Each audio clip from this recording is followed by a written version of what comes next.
What's up, everybody? We are back with another episode or discussion, whatever the hell this is. I just started watching anime. We're going to talk about Mob Psycho 100. He could have had no friends. We all saw what he can do when he gets his psychic stuff on. He didn't need the friendship. You know what I'm saying? He don't need that. He wasn't special, but he was drop kicking, punching people in the. The dude came in. He said, if this doesn't work, I'm gonna curse you. He looked him straight in his eyes. He was like, y'all all are like integral parts of me developing as a person. The power of friendship. There it is.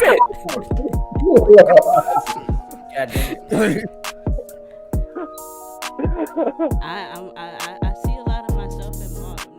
What's up, everybody? It's Nicole Lerner, and we are back with another episode or discussion, whatever the hell this is. I just started watching anime, and thank you for tuning in. Shit. You know, what just happened? I'm sorry, I got some exclusive pictures sent to my phone, and I wasn't ready. We can run that now. Right off the jump. Okay, y'all. All right. K is back, man. K is back. The chaos returns. K's back. K puts the there is no K in chaos unless you're hip. Yeah. Unless you're hip. But yeah, welcome everybody back. Thank you guys for so much for tuning in. Last time we watched Burst Angel, which was a fun time, fun conversation, I like to think. And now we're back with Mob Psycho 100. Now, before I get into the part where we, talk about what we got going on and stuff, I would like to, put it out there that the stuff we say on here, everything that everyone says individually are their ideas and their feelings and their opinions individually. Does not reflect the group unless someone says, I 100% agree with you and I feel the exact same way, and let's all jump off. Okay, I'm not going to say that. But, y'all get what I'm saying.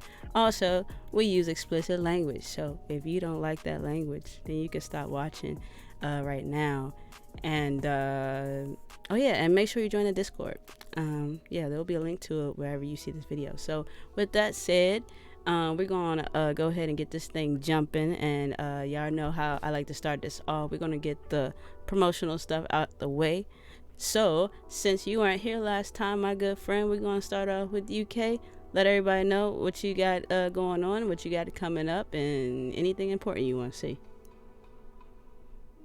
Okay. I'm working on a project. See you guys soon. Probably like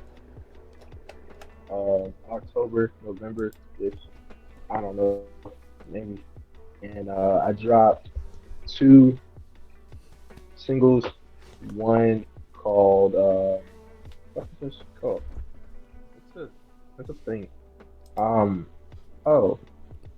It's called Goes On. It's like a very deep and personal song to me.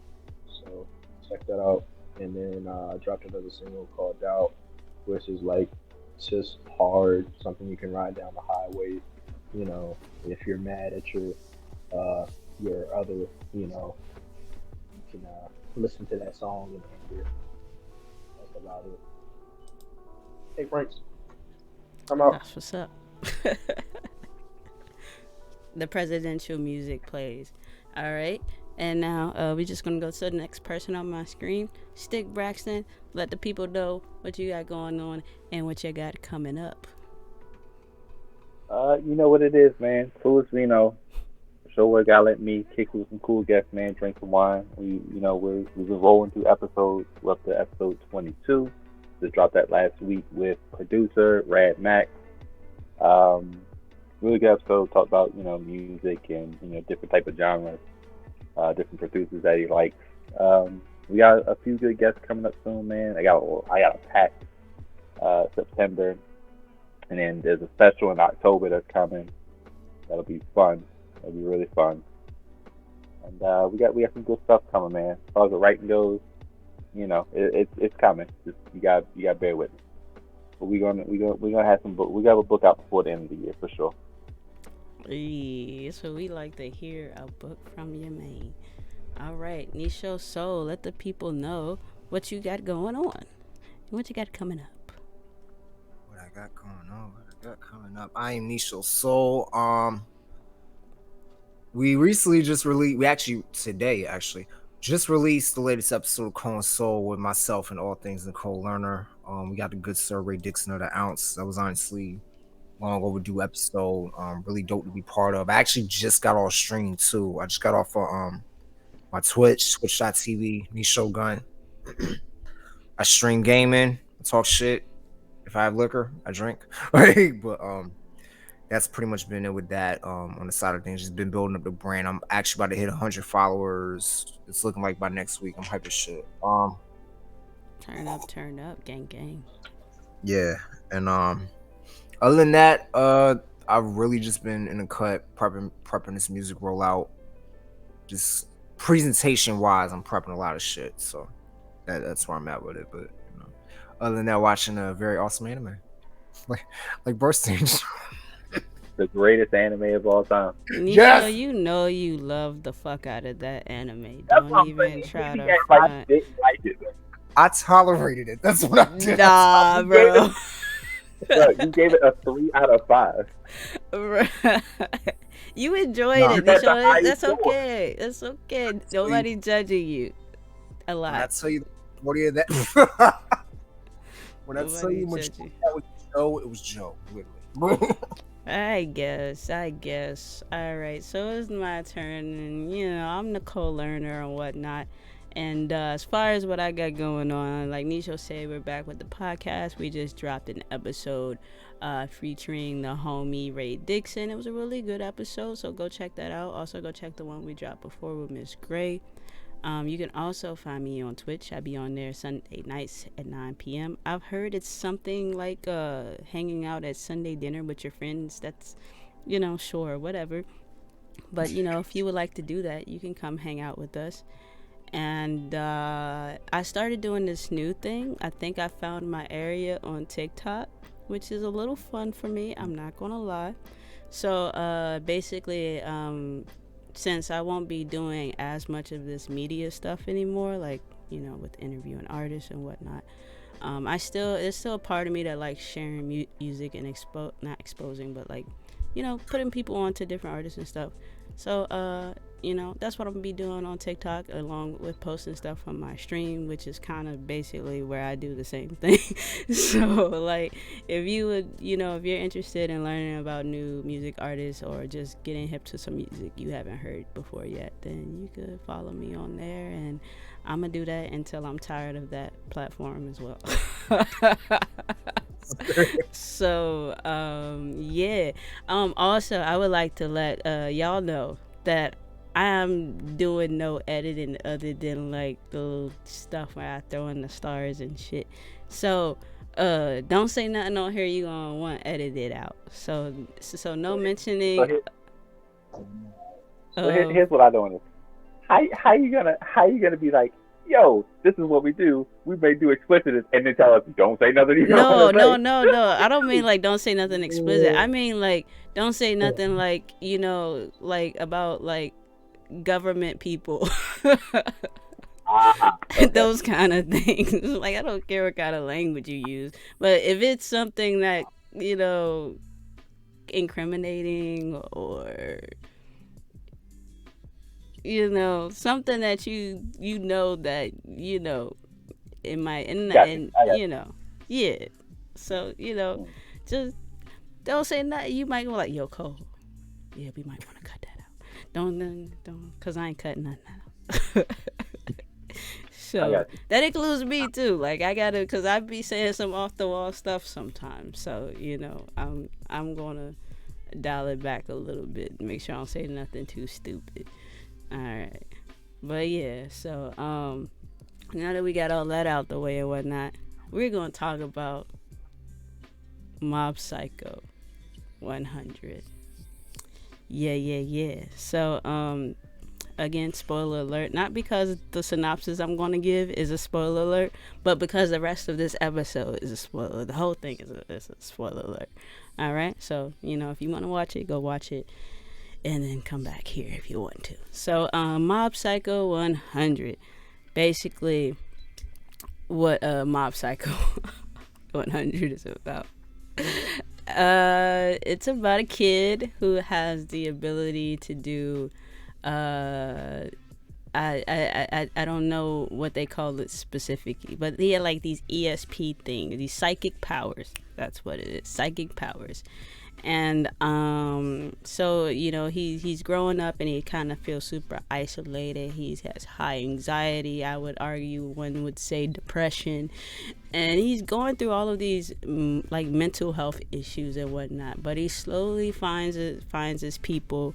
He starts to build, find his chosen family. Through that, he gets closer with his own family and all this other stuff. And he goes through all these villains and he gets stronger every time and he learns more about himself. And he's just smarter than most of the adults. Well, all the adults in the story, as most kids are. And well, wise. I'm gonna say wiser. I ain't gonna say smarter. But some kids are a lot wiser than a lot of people. And yeah, he just be going around like whipping like niggas ass, and sometimes he be getting his ass whooped, but then he come back and whip they ass. So yeah, that's Mob Psycho 100, y'all. In a nutshell. Done. I, Video over. Done. did I miss anything? Another, no, we love it. We love a good cold synopsis. Another 5 out of 5 synopsis, old friend. Yeah. Okay, okay, all right. So, let's go ahead and get into it. Because this is kind of late, and I know. Me and Kay, we go to bed kind of early, so I don't want to keep us up too late. You know, um, but so who am I going to start with? I'm gonna start with Nisho this time. Yep, because I think I asked you for your question last time, so you'll go Okay. first. And yeah, share your question of the anime with the group. Well, to the group, I beckon. Nah, but it was one that I kind of thought was like it took me a minute to really figure out how to word this question, because in a lot of animes and even in a lot of shows in general, there's a thing called the power of friendship that ends up being a very big plot armor that just subsequents so many things that stunts a character's growth, or just like my friends got me through this shit, and I was on the edge of death, but my friends conveniently saved me at the last minute. And it's in so many anime, but in this one it actually held a purpose to Mob's growth, to what Mob was able to do emotionally, mentally, physically. Like, it literally drove him to be better, and it physically showed that change within him and outside. So my question was, is the power of friendship actually tangible in this anime? I mean, I feel like you just explained why it is. I mean, I just want to hear y'all thoughts. I just want to hear your thoughts on it. Um, Actually, question for your question. Question for your question. Okay, when you say tangible, right?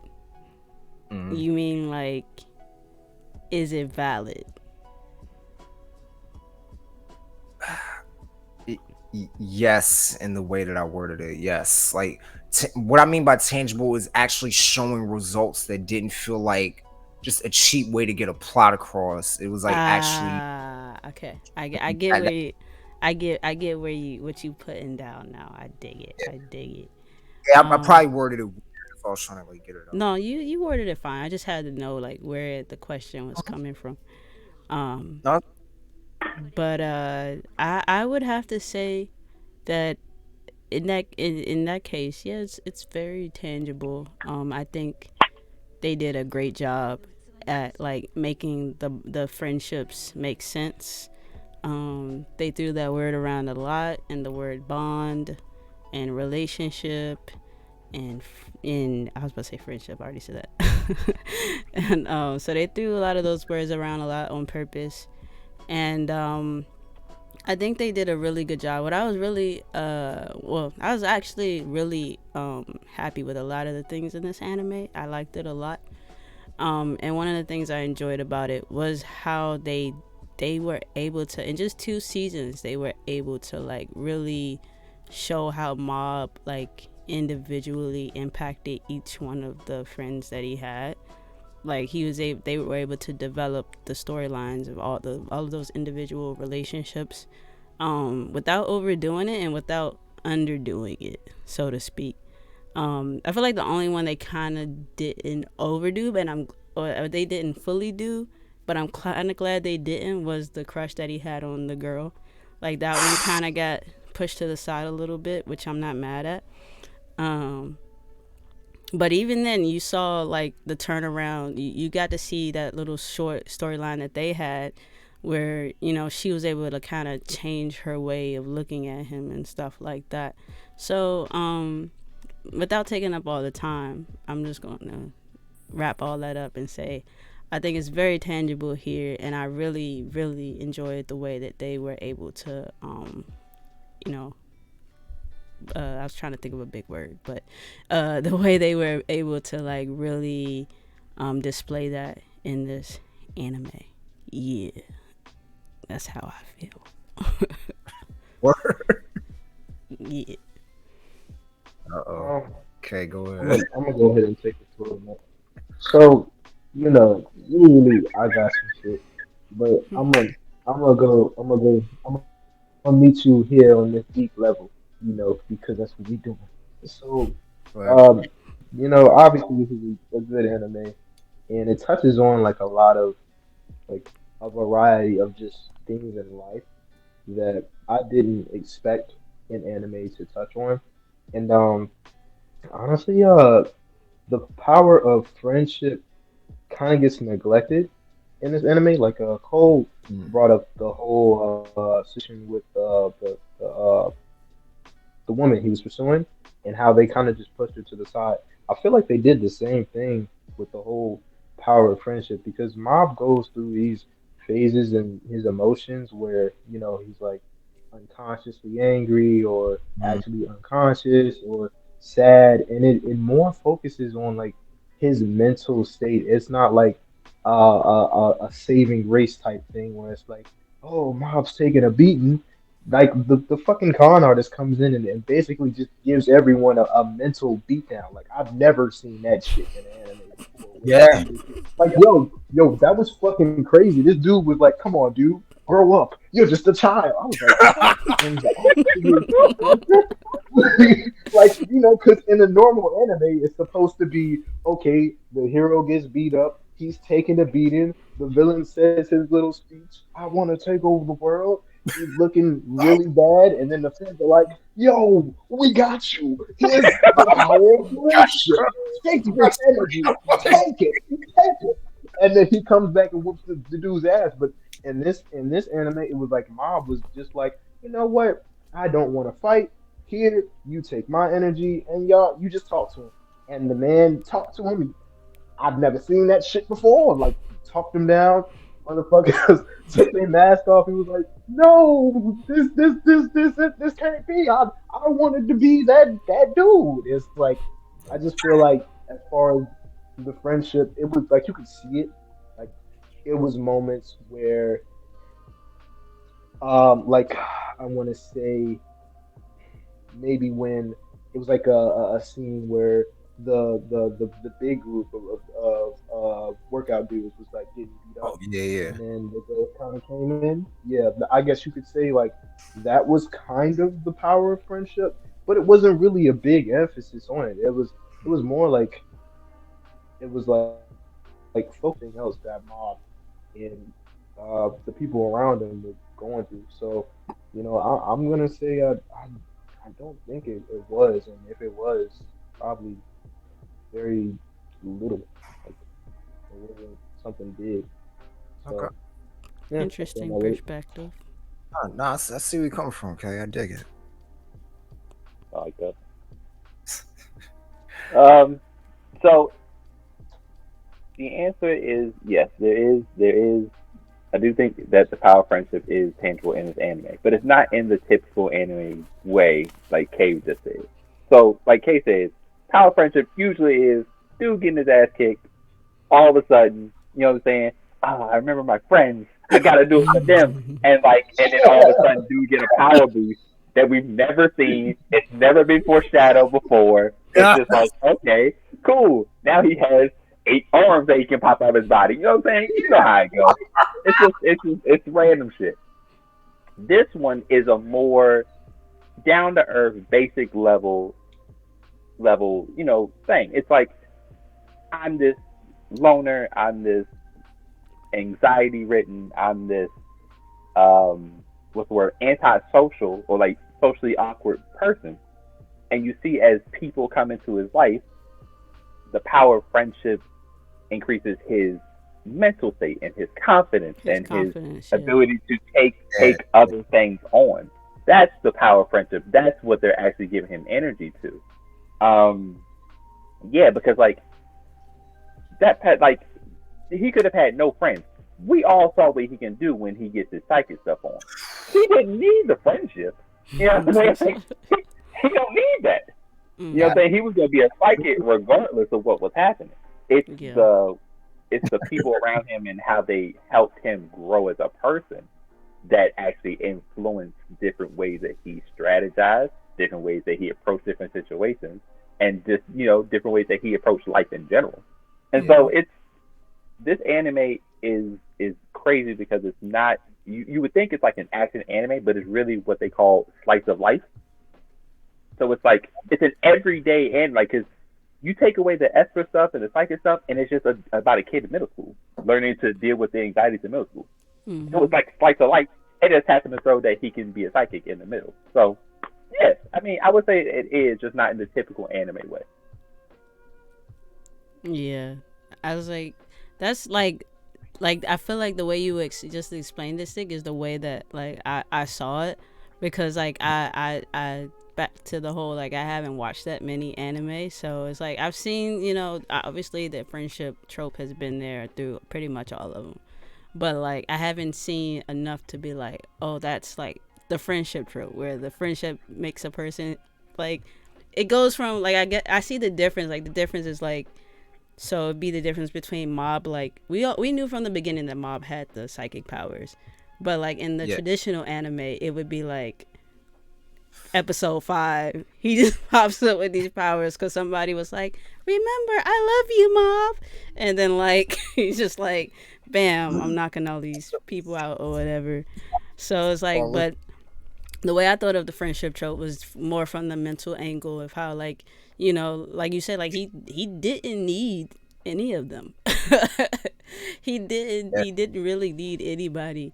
But when it came to him as just a human, and they kept bringing that up all the time about him just being a human, him just being a civilian or whatever, and how he was able to become so strong, and a lot of that had to do with the human side of him, and having to deal with the emotions and fight through them and build on these relationships and whatnot. So I yeah, I I get it. Yeah. I get it, but I also see where you're coming from too, K. Like, where like like the power of friendship like trope wasn't there for you because it wasn't so like in your face and like so cheesy. I guess is the best way to put it. It wasn't like Nah, a that's cheesy, not until the last episode, but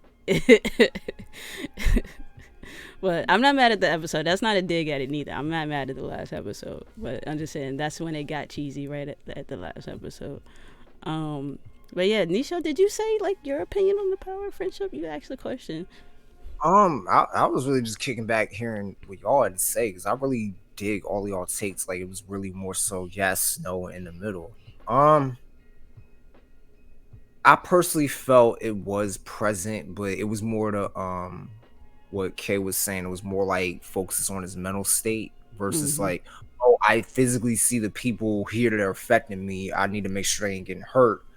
But for me, like the question came up from how he was so protective of Ritsu, like his brother. And for me, I was like you, it was like a lot of the times his powers triggered at him going 100%. He kept thinking of his brother. He was like, no, I can't like just lose here because I'm supposed to see him. I'm supposed to be his big brother. I'm supposed to protect him. And then he would think of like his other friends, oh, Master told me not to fight other people. Like, he will remember specific bonds or at least certain things that people taught him. And then it would just snap him into a state of like, no, I gotta protect him. Now fuck y'all. You know what I mean? So it's like that's Mm-hmm. what kind of triggered that question for me. It was like he will remember certain instances of people where he was like, nah, like y'all threaten the people closest to me, so I really gotta turn up. And it literally turned him up like to a point where he couldn't even control his shit. So like Yeah. that's what the up for me. But do I feel like it was present? Yes, but only when Mob was really pushed like a really extreme point. So I feel like it was present when he wasn't, you know, like it was present in everything else and all the like Okay. human stuff. And then when he would like snap out of his psychic stuff and become human for a second again, like when he was like, I think he was being blasted away by the final boss dude, and then like Ritsu said something, and then he was like, oh shit, like what am I doing type shit. So like Right. yeah, and yeah, that's yeah, I see it. I saw it there. That's where I saw it. But Okay. that's the fun part about like discussing these animes is like people have different this like perspectives and like ways that they saw things, right? It's like like all forms of artwork and whatnot, and all forms of artistry, which leads into I'm gonna go ahead and throw my question in there because my question isn't that serious. And I Oh don't yeah. know what stick and cake got cooked up for us. Uh, so my question is it's kind of a two-part question. Obviously the first one is like, is Reagan the like probably the most bombest con artist?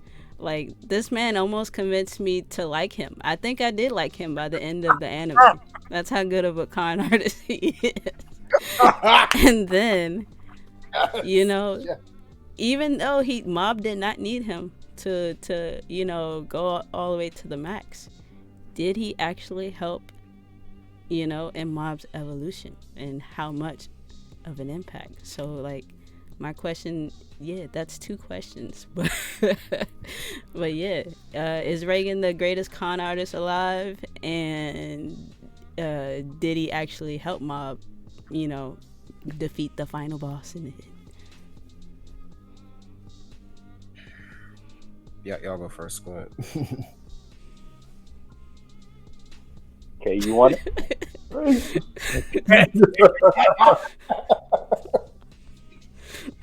I I have so much to say Oh, about okay. this character. Oh shit. Bro, I Here thought I we was gonna see him do a Um, line at some point in the anime. I really thought I was about to see this man just go. go. let's Yo, go. And there's the reference. There we go. Are they all on coke? Just Reagan. The anime starts with him yelling at you, and you're like, "What the fuck did I do?" And you're like, "Oh, it's not me. It's not me." Oh shit. I just want to make sure I'm answering this correctly because I don't want to go off on a tangent and like Okay. lose the question. So you're asking, did Reagan help mobs like development, hmm and I guess did he help in the end, Well, I mean, did he or help there were him two things? become the great, you know, Esper that he is, and is he the greatest con artist alive? IRL. This is good kind of okay. All right. So I'm gonna answer the question. as far as the greatest con artist alive, no. And he's not the greatest because honestly, as fucked up as Reagan was as an, we see in the anime that there were more people like doing way more fucked up shit than Reagan was. Like there was that time they went to the city and the guy was like charging like 400,000 yen, where Reagan was charging like 10,000 yen. You know, and he's asking like he's like, "That's how much you charge?" I'm like, "Yeah, that's how much I charge. That's the normal fee." And I think the guy may have been more legit than Reagan, but Reagan has mobs, so whatever the fuck Reagan is running into, he's gonna solve it. As far as actually the development of Mob, we see in the second season, Mob kind of has this really beautiful change into being naive and kind of going with whatever the flow is to really thinking about the repercussions of his powers and Mm. um, who he's around. Like he really takes some deep thought. It was really nice to watch. It was almost like watching your little brother or some shit. Like realize that the world isn't like what he thought, and the Reagan was really instrumental because at the beginning, Mob is a child who just wants to learn how to control his powers from the most popular Esper, and later down the line, eventually this guy is some shit.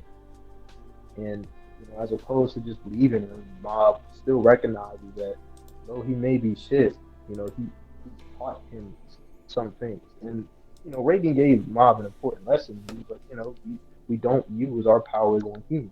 Obviously, this isn't something that doesn't stay the whole time during the anime, but I mean, shit, if you sitting on a nuclear bomb like every day of your life, you need some type of principle or some type of control. It may have been some real cheesy shit, like especially that scene where it's like that shady guy. These show, I know Sticks. You've seen that shit. That show where it's like the shady guy telling the young boy some shit, Oh and wait, then it's just like right. it was just Reagan. It's some bullshit to Oh Bob. yeah, yeah. Like that was hilarious to me. That was fucking hilarious. Like Reagan, Reagan really he was like Jiraiya. Jiraiya is like from Naruto if you ever watched, like Mhm. mixed with He's a fucking genuine real con artist. Like the two, because Reagan. It seemed like for the most part he was trying to do. We see in the second season when he's going through his birthday that he's actually trying to do something productive with his life. Where, as another con artist might just be trying to fuck everyone over. And of yeah, course, Reagan has his moments where he's like, fuck everybody, but in the core of it, Reagan is actually trying to do some good and make some good on his name. So I do think Reagan was really instrumental in Mob's development because without Reagan, I don't think Mob would have came to the conclusion that he needed to pay attention to the people who are in his life and realize how important that they are. But Reagan saved like four people in that anime. Like for real, Bob could have like just killed all the dudes. Just went about his way. Like, if we're being honest. yeah. So, yeah, he was pretty much on that. Okay. Anybody else ready to jump in? I mean, I'll go if Micho. Stick. Go ahead. I'll go Okay. last. Um. So is Reagan the greatest con artist alive? He's up there. He's definitely up there. Um. I'd have to put him. I'd have to put him at like 4. At number 3, we got Lupin the Third. Lupin the Third is a big con artist. Mm. Huge con artist. At number 2, Dark from Being Angel. He was a huge con artist. Longest reputation. He was he was a huge con artist. No, God damn. That's that's how you reference us. That's how you reference a previous episode. Click here or wherever we're gonna put it. And at number one, obviously, is Joel Osteen, the biggest con artist of all time. The biggest con artist of all I'm time. just gonna get lost in the clouds.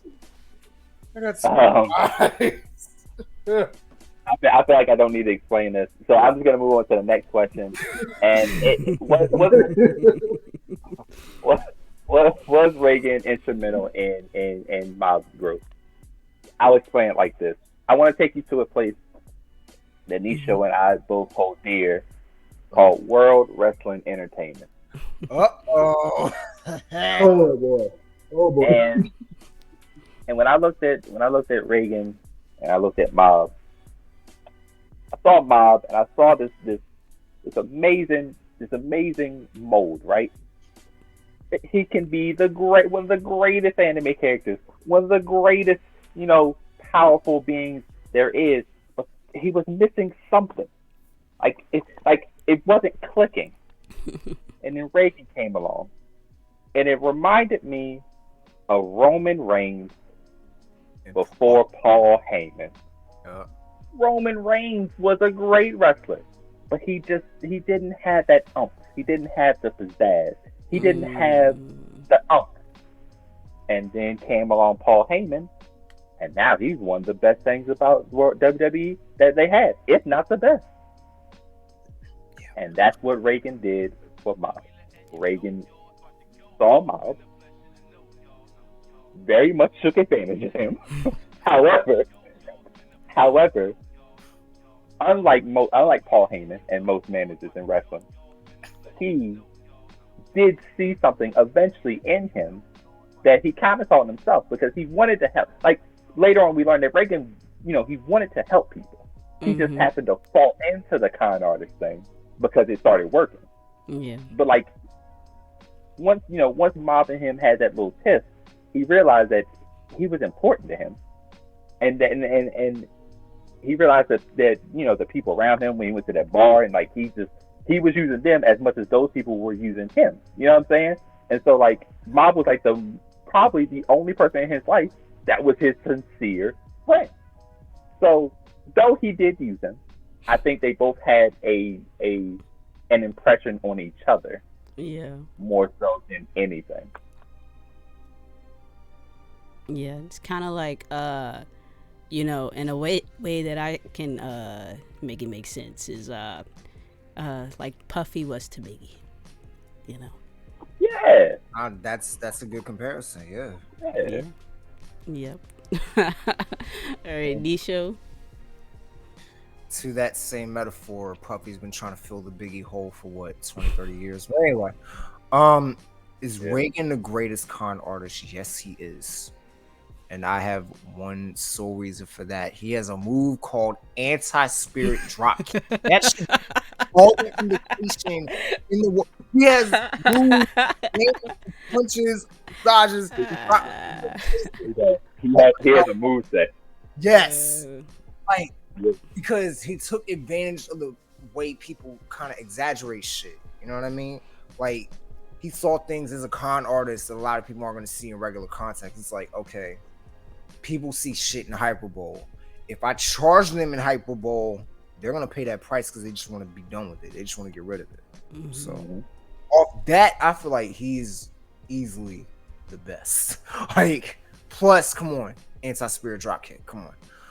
Did he actually leave an impression on Mob?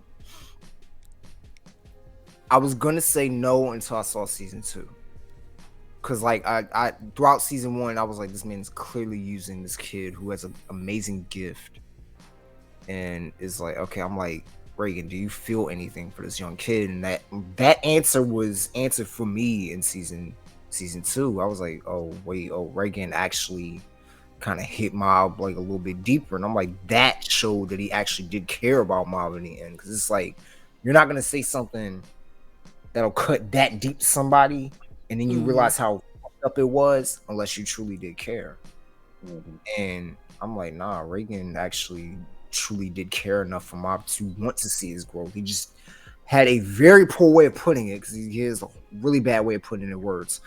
But in the end, I'm like, Reagan did impact Mob, and Mob definitely impacted Reagan. Like Stick, like you said, we saw that episode of him just like going through life without Mob, and he's going through the whole, oh, you know, I'm a highly recognized spirit guy, and then that dickhead other medium came back and was like, oh, you're gonna be on TV, oh, what a shame, and he actively tried to ruin his life, and Reagan's like, oh, this is what I put Mob through. Oh, shit. Yeah, this is awkward. But then, like, in the back of his mind, it's like, I see what I put Mob through. I get it. So, on the front of con artist actually learning a lesson, he's up there now, actual greatest con artist. I mean, I'm gonna still say yes, because he actually doesn't move set. But, like, I would say, yeah, definitely. Him and Mob's relationship definitely impacted him. So in season 1, was he Britney Spears' dad? Oh my God, what? Yo, it's funny you say that, because I was about to say that I'm changing my opinion on him being the con artist alive, best con artist alive, because like after you mentioned Joel Osteen, I just started thinking of con artists, and then so I started thinking of, I was about to say, like, he falls even further down the line now, because I was thinking of Britney's dad, the Call Me Now lady, the guy with the holy water rag. We not the the dude with the jacket. What about the dude with the jacket? They be smacking people and knocking them out. I like him. Anti-exorcism massage is on my argument. Yeah, I like him. Yeah, he falls further down the list, and if I really try to think hard, I could probably think of a way to push him down even further. So, I'm gonna take that thought back. Check out our bonus content, top 10 con artists, coming soon. Crazy. I'm actually down for that. That would be hella fun. Well, just watch con artists. Hella fun. But when I asked that question, I was thinking that because I was like, not necessarily from the part of him being a good con artist, because a lot of people could see through his bullshit. So like, but just from the fact that he was presented to us as a con artist, and he was, but then they were able to, you know, show his humility and able to show that, you know, his genuineness, and much of what Kay was speaking to, of him just being a really actually decent person who kind of fell into this thing. So, but yeah, now in the idea of him being a con artist now, it's kind of silly, because now I can think of so many more. When Reagan actually isn't that bad. Was he trash for taking advantage of a kid? Absolutely.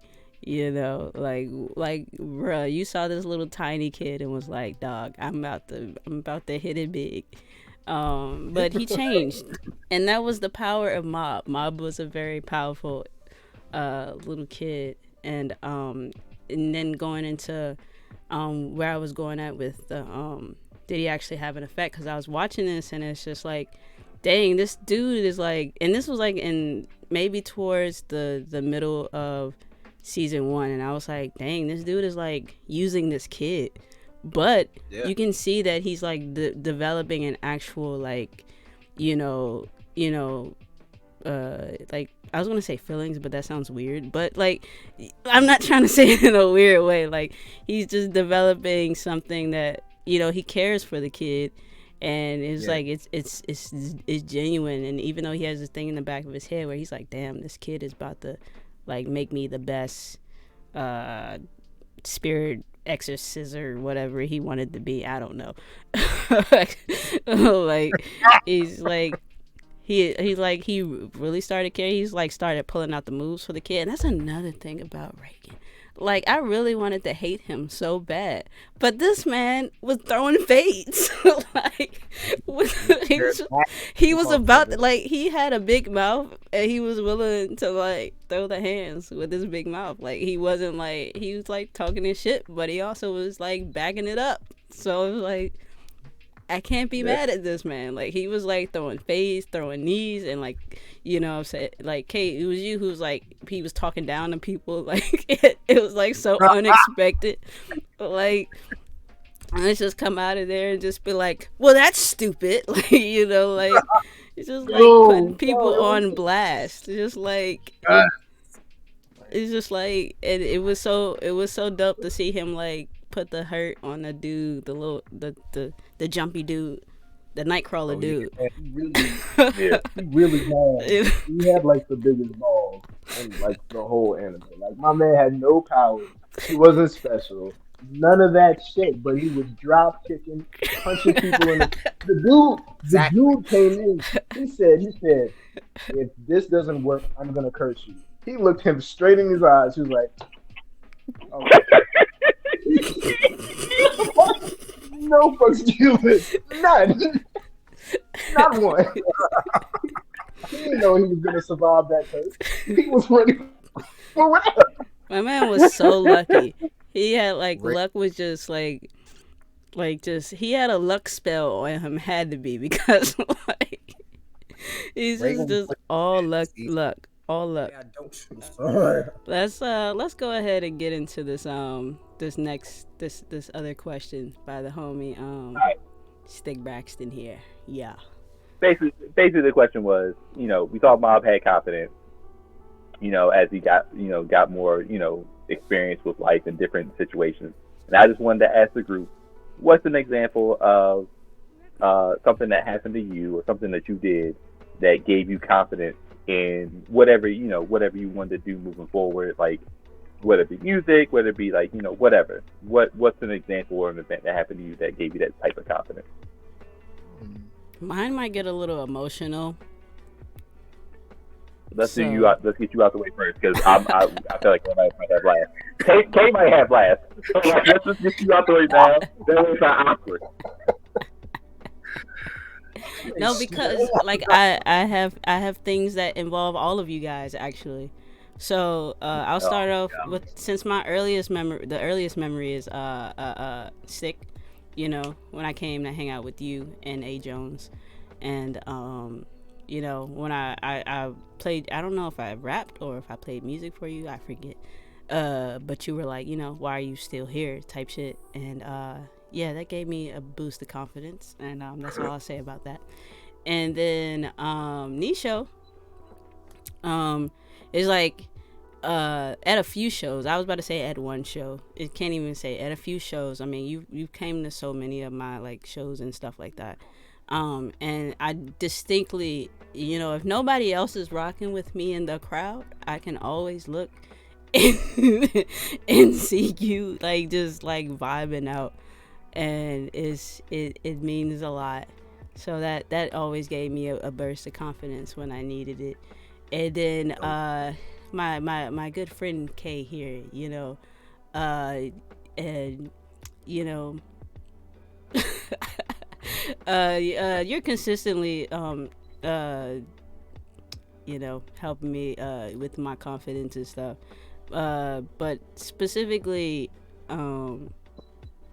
whenever I like tell you about something and I tell you about an idea, you be like, all right, so what we doing? It's like You got one person in right. like that's always Kay's reaction. It's never met with any negativity. It's never met with like, oh, that's gonna be hard, or oh, that's gonna be, and it's always like, oh, that sounds easy enough. Well, so what you need? And like that right there has helped me so much, even at my big age now. It's like a lot of what I've been able to do as a person has honestly been because like I think more of that way now. Like it's like, okay, I want to do this thing, I want to overcome this obstacle, and I'm like, Nicole, like the way I'm used to thinking, I'm like, like I don't know, I can't do it. And then it's just like, but like, then it's like, nah, that's easy. Like, just like, and I'm thinking like, oh, what's the first step into it? So combining all that, and it's just like, it thinking of like just y'all support, you know, over the years and stuff like that. I'm always constantly pulling from how y'all have supported me as a friend, and allowing that to like really give me encouragement and confidence, because I know that there's people like in my corner who are gonna help me out. Like Nisha, I know you're gonna be there to hype me up. Stick, I know you're gonna be there to bring the logic into it when I'm like, thinking irrational. And then Kay, I know you're gonna like pave like the you're not pave it, but like set the motion and be like, it's open, it's right there, the door open, just go through the door. So like y'all all are like integral parts of me developing as a person. So yeah, that's what I wanted to say, and I'm glad because I didn't allow myself to get emotional. My eyes are a little watery, but we just gonna leave it at that. Oh shit! Oh shit! So serious, so serious. The power of friendship. There it is. We did it. God damn it! I see a lot of myself in Mob. I'm not gonna lie, but we'll talk about that, Okay. Yeah. later, when we get to that part. Tied up, throw it over there.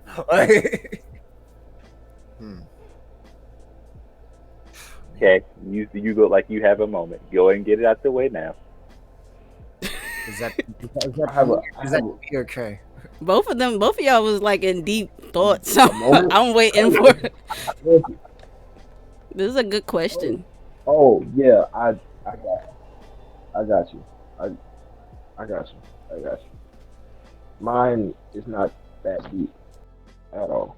It's very, very childish, very sad, very real to me.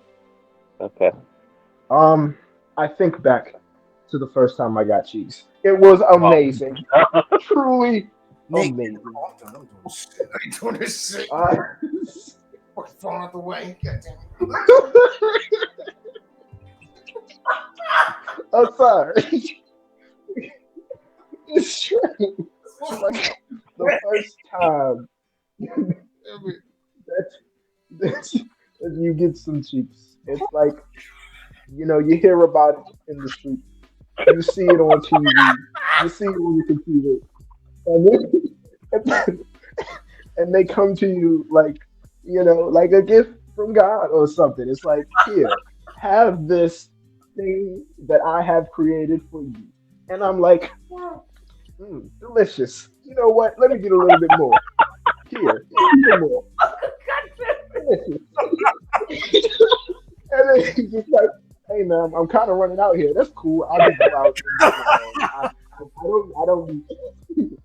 I'll go out and I'll get more, and then you get more. And it's just like I can't breathe. I can't breathe. you just keep getting more cheeks, and the more cheeks you get, the more, I'm not gonna say confident you become, but it's just a great feeling getting cheeks. But that first time, it's a good feeling. And when you know the time that I got it, they were, it was a dark time. It was a dark time. It was a dark time. I was thinking that maybe I'll never get cheeks. Maybe I will never get cheeks. But I put the work in. I did what I had to do. I got the cheeks. Changed my life forever. Um, you know, I remember walking around the street, the neighborhood. I couldn't tell all the kids. I knew then that this was something, that only I could have to myself. I could appreciate, but you know, that was definitely a moment. I'm sorry, it's not like super emotional, but hey, I take back everything I said.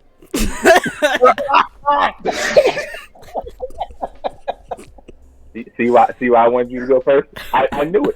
I knew where this was going. I Saying it. anticipated it. It's like, nah, I joke, y'all. I'm used to dealing with that from Kay all the time. So,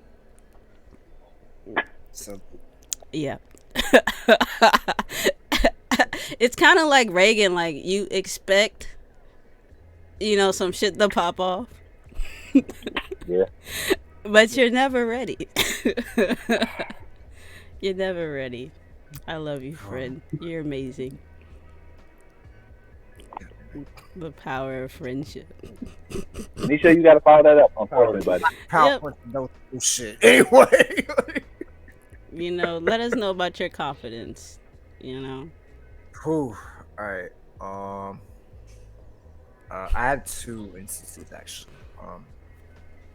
Nick, I don't know if you specifically remember this, but back at Tech, there was like this whole poet laureate contest or whatever, right? I don't know if you remember.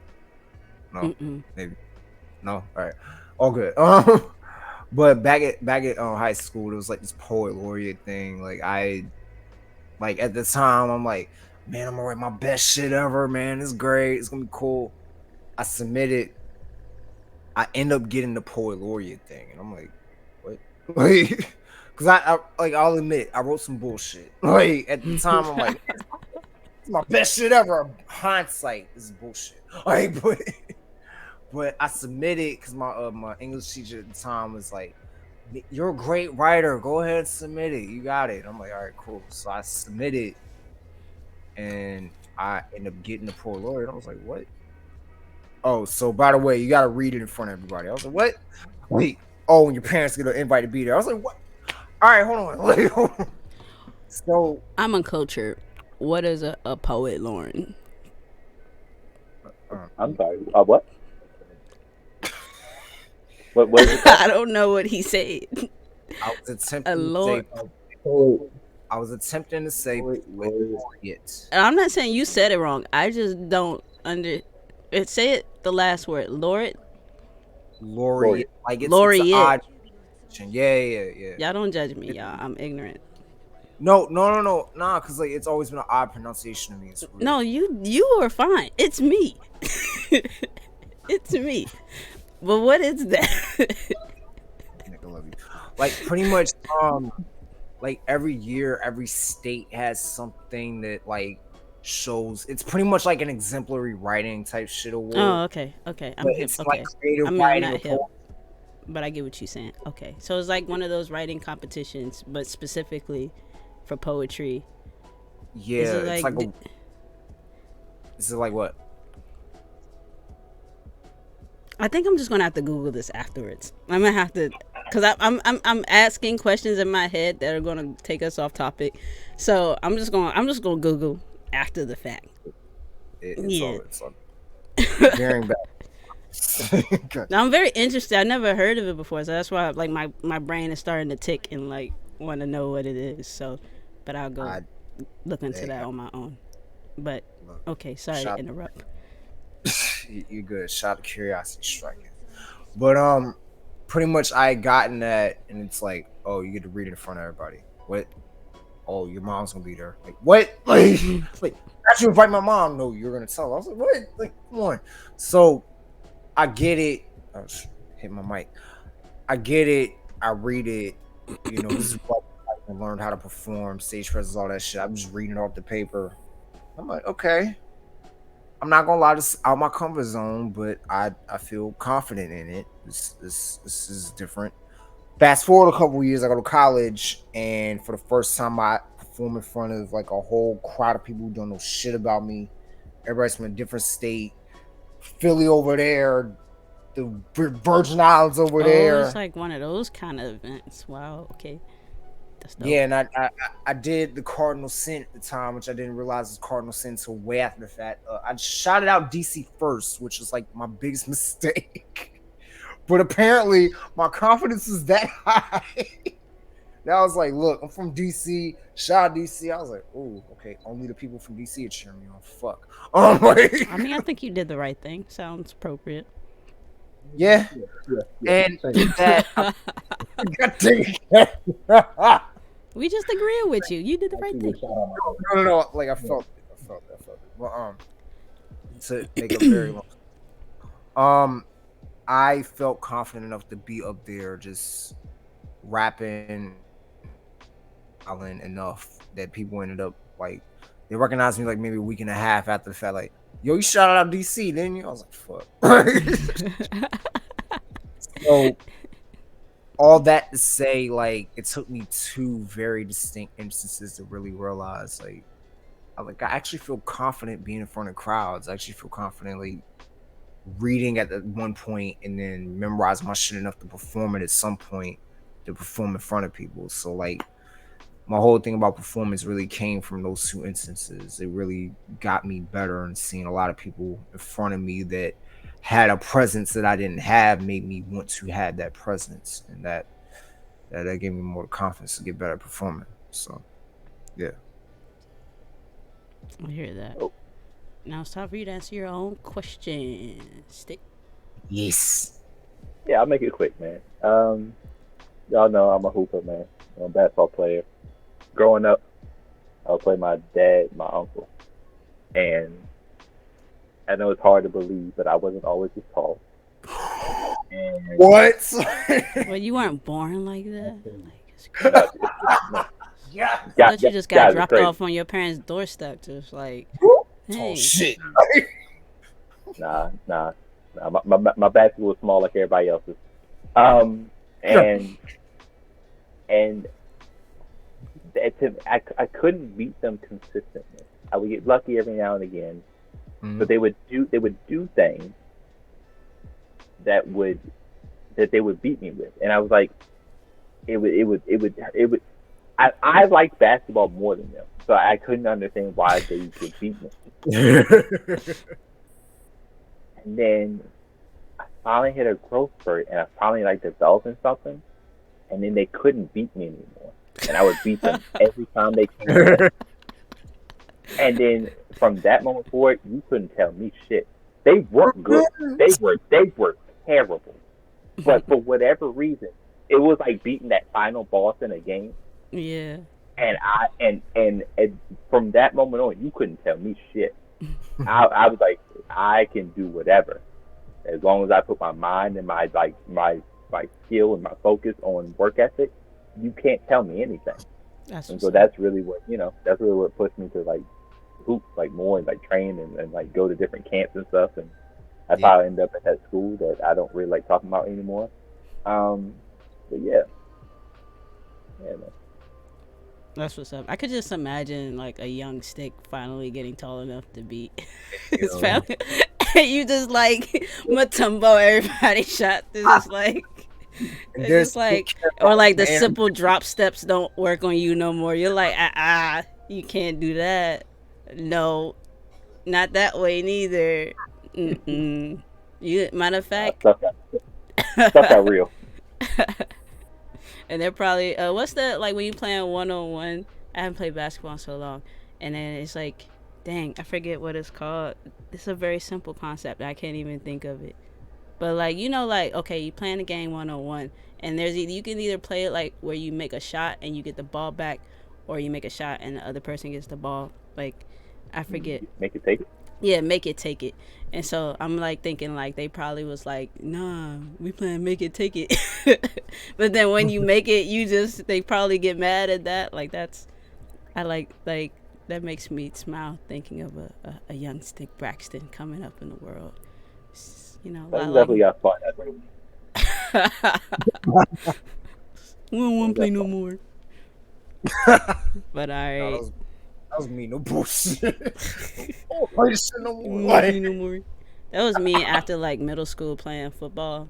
After I got my ass knocked out, like one good time, I was like, the That's guys it. have got too big. They're too big now. The boys are too strong now. I can't keep up. But yeah, on to the next one. Okay, it's your question Boy. now. What question do you have for us? Um, you know, I actually asked this question in the chat. I think I Mm. think y'all forgot, or maybe you didn't think I was serious. I But forgot, to now be you honest. know You it's know what great. it is. It's great. So We all It's in our great. hearts, we all So just to preface,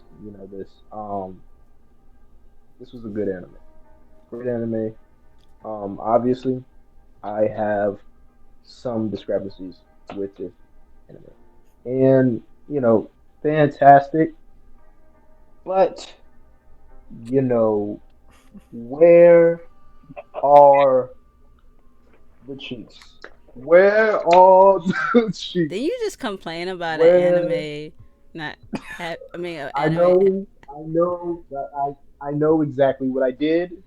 I know right before this, I was complaining there were too many cheeks. Now, in this anime, there are no cheeks. However, I have a very good reason. Hear me out. In the beginning, Mob was pursuing this young lady, and then we never see her again. This young lady is like, very underdeveloped. So it's nothing. It's nothing. I It mean, might she's as a well be like a child. baby. Yeah. I get that, but it's like, what? Where are the grown people? Where are the 23? Where are the 30-year-olds? Where are they? Where are they? They are nowhere to be in sight. That's all I'm saying. I Okay. was very displeased. There are no cheeks whatsoever. I need to know where they are. And I'm gonna be honest, this really isn't a question for the group. This is a two-part question. The first part is for Nisho. Nisho, where are the cheeks? Where are Fuck they? off. I need to know what what in the actual fuck is going on. I Where are the cheeks? I I rescind your question with the insert Darth Vader meme, but instead the caption is K. I find the lack of cheeks disturbing. I couldn't tell you, bro. Okay, I knew K would catch that one. I couldn't tell you, bro. I was sitting there like I didn't pick this anime off of. Man, there's a hell of a lot of cheeks in this one. I know K's gonna love this one. No, like I picked it because it was an anime I didn't see a lot of people talking about, honestly. Because like I'm sitting here like this is from the same artist and author who made One Punch Man, and the Mm. energy around One Punch Man is like it's so dynamic. For frame of context, people, first season, not second season, first season, like it's so dynamic and in your face of how the humor is and how the interweaving story is. And I'm like, cool. But I'm going through the anime of Mob Psycho, and I'm like, I haven't seen anything like this before. In all the anime I've seen, I have not seen anything the way they tackled certain topics before. Like this is it. I cannot, however, speak to the ratio of cheeks you would like to see, Sir K. So that is just an indictment on my lack of knowing of the anime in the first place. So yeah. It's fine. It's fine. So this brings me to the second part of the question. You all can answer this. This Okay. is this is where it gets serious. Obviously, there are a lot of shows where there's like a love interest, whether the people are married, girlfriend and boyfriend, Ooh. or even in anime. Are love interests necessary in animes and in shows? Ooh. Ooh. Are they necessary? That's a good question. My thing with Mob was, although they kind of pushed it to the side, I didn't really have too much of a problem. Obviously, the lack of cheeks, but it's like it was. Jesus Christ. Like, I'll step in on this. Yeah. Is it necessary? No. Do people love a good love story? Yes. Mhm. Is there hella examples of how a love story can be done right where it isn't like so trivial? Yes. Mhm. Are there more of the tropes out there? Fuck yes. Mhm. But in the case of Mob Psycho, I don't think it needed a love story. Cause in the end you kind of see like Subomi and whoever the other chick was, they literally got tossed to the side. By the end of the anime, like it was it was a vehicle of sorts to kind of show Mob having that compassion within him. And like Shorty ain't even fuck with him in the first place, which I'm gonna get to that when we talk about favorite and least favorite characters. But like it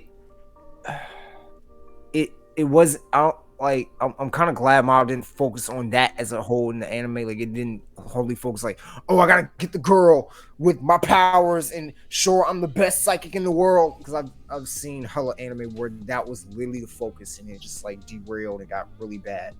But with Mob, it's like I'm dealing with anxiety. I'm dealing with shit that's like literally gonna break me down mentally. I'm like, you being in my corner, not being in my corner is like the least of my worries. So like, I'm just like, in this instance, I don't feel like it is necessary.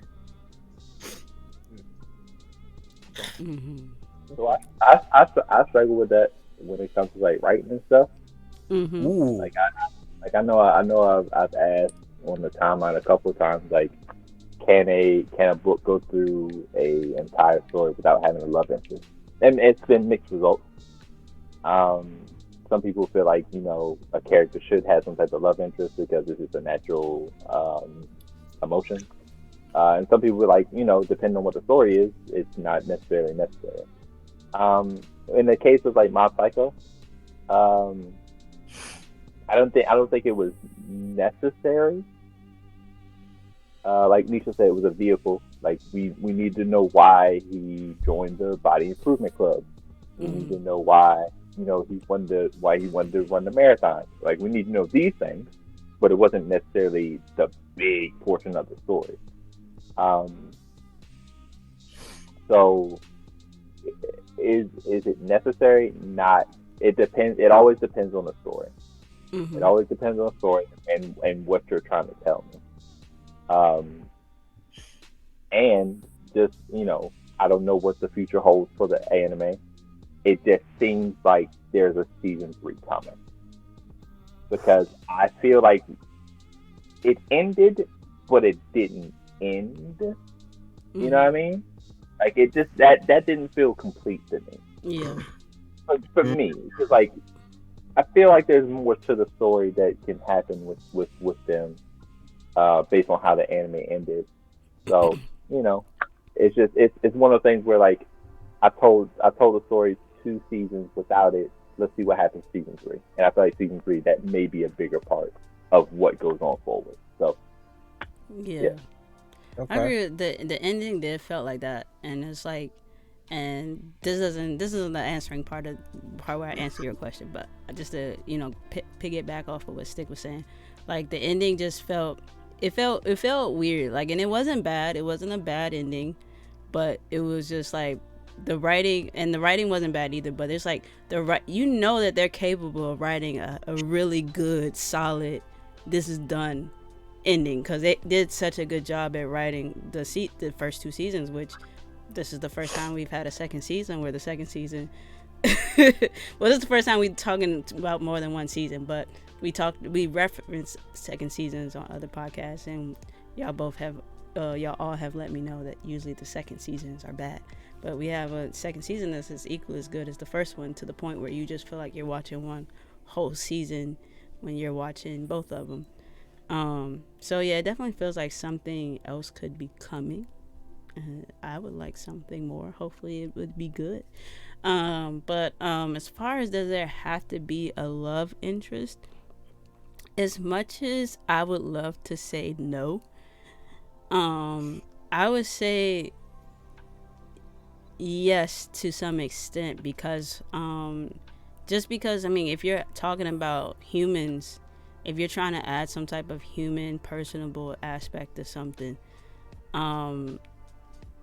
it's natural that like our desires to be with people or who we see ourselves with kind of drives some of our actions in life.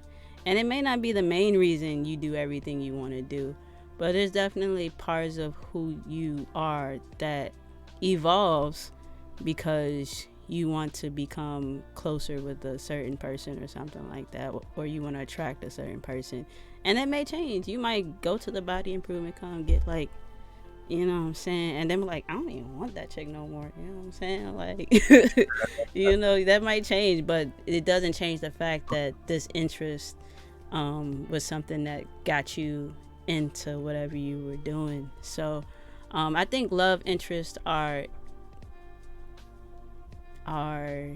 necessary in the sense of it makes sure that there's like something relatable in a story, you know, if it's written correctly. But is it necessary like to make a show worth watching? Nah, I don't think so. But you know, it definitely depends. But I think my brain is fighting. But yeah, I'm gonna say I think it does have to have some type of love interest. It doesn't have to be super talked about. It doesn't have to be at the forefront. It doesn't have to be. But if you want to make the whatever your the storyline relatable to actual people that's watching it, you got to have something in there that's deeper than the bonds that the person already has with their friends and family members. You got to have something else outside of that that's like, makes that person more interesting. And then I think of Death Note though. Where there wasn't I like mean, no, he there had was a bunch of he I had a bunch of mean bras, but he had a bunch of broads though. But he didn't have like love interest though. Yeah, I was gonna say I had a bunch of controlling relationships. but Misa had light as a love interest, But see but still a love that's interest. see that's what I mean. Like I feel like they need like stories need love interests like to add like different kind of aspects, mostly like something relatable. But it doesn't need to be like Well, the main thing. You know what I'm saying? Like the main Right. character doesn't have to be in love or anything like that. I'll say this too, like as far as like light, like goes and just other animes, you know, Light's love interest wasn't really a woman. It was more like just a goal, you know. Mm. And Power. I feel like in Mob, like that kind of showed like in the beginning he joined the weight club because he wanted to get the girl. He wanted to become a better person, you know. And like that same love and feeling to like be a better person and not use his power so he, kill people, drove him to be better. So, did you finish Cole? Because I didn't mean to interrupt you. Oh no, I agree with that. And if that could be like a whole nother conversation for us today when you're talking about like, like the a passion for something else, like a goal. You know what I'm saying? As far as that being the love interest, because like, I mean, that's you can't have a story without that. I mean, look at fucking Burst Angel. I mean, you could write it, It always comes back to post. but will it be good? Mm. And like, and I'm even thinking back to Space Dandy, where there wasn't like, There really where wasn't one. he wasn't where him as the leader of, I mean, the main character, he wasn't in love with anything other than like cheeks and food, which is fair. But like, but the villain had this super undying interest in Dandy. So like, Hmm. that made the story something you could follow. You know what I mean? And like, yeah, that could just be that's a whole nother conversation when you're talking about like non-human things that you can have like in like restless passion for, and we got to remember that one and see how that relates to the next anime, I think, because we don't know what that's going to be yet, but I'm pretty sure. We'll say that for a special episode. We say we want to Oh do more of yeah, those. We'll say that for a special. that's true. You right, you right. But yeah, everybody got their question in, right? I didn't miss anybody. We're at the end, kinda. All right, so yeah, y'all, let's go. This is the best part, the final part of the anime, the final segment of Just Started Watching Anime.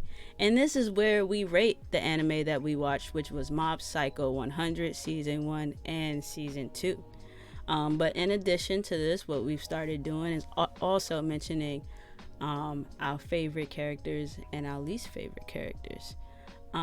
So with that said, since Nisho, since you already referenced how you feel about one of the characters, you can go ahead and start us off and let us know your favorite character.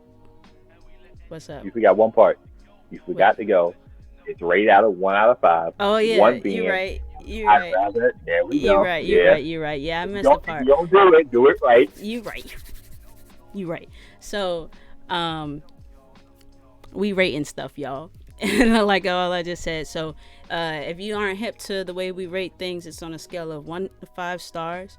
1 star is if you think that joint is ass and it belongs under the dirtiest of asses, that's under the dirtiest of asses, under the dirtiest of asses, that's under the garbage, that's under the dirty ass. And then number 5, if you give it 5 stars, you know what I'm saying? That means that you think that everybody and their mama should watch it. It's a good anime and it moved you and it impacted your life in some way. So that's where we at with it. Nisha, like I said, you go first. Let us know all your opinions and whatnot. All right. Now this is the part I really was waiting for, legit. All right, so I've been tossing up my favorite character for a while after seeing this anime, and I gotta go with Ritsu. Ritsu might have had one of my favorite character arcs in that whole anime. Like, he went from protective of his older brother to kind of resentful of his older brother to I want to have powers like my older brother. He has them and he's like, I got him, but what now? Like, what do I do? How do I get to beyond him? How do I get, like, just the dynamic of how they explored Mob and Ritsu's relationship was so good. It was so well developed throughout the whole anime. That's why I really dig his character art. Mm-hmm. Like, it just worked. It just fucking worked. I loved it. Least favorite was Tsubomi. I'm just gonna get that out the way now. Tsubomi and the other shorty, all right, she had a redeemable enough story to where it was like, oh, I actually learned a lesson. But Tsubomi was just half-ass about my man's mom and broke his fucking heart. I'm like, you bitch. Like I'm not even trying to use that in that conversation. I really don't. But that's what ran through my head. I'm like, oh, good luck in the race. No, I take it back. I'm like, you didn't give a fuck about him in that regard. Like, like you only paid attention when he was using his powers. I'm like, oh, can you do anything else? I could have been using my powers on some whole other shit. Fuck out of here. Like, really? Yo, like, I'm sorry. That shit pissed me off. She seeing came how around in the end, though, kind of. Just a little bit. She was like fronting on my man, like she was feeling him, but she had the cool girl syndrome going on. Nick, that was it. Cool girl syndrome. I was trying to figure out what the fuck made it so irritating about, like, why don't you just say you like him? That was it. Cool girl syndrome. That was it. That was the perfect way to word it. Favorite episode. It's between when Ritsu got his powers and he was trying to figure out what he was doing with it, and he got mixed up with that school council guy. That was really good. And the episode where that ancient medium guy came back and like really fucked with Mob. It was like, oh, do you want to see what a day without your powers looks like? Boom, here you go. I'm like, bro, this is a trip.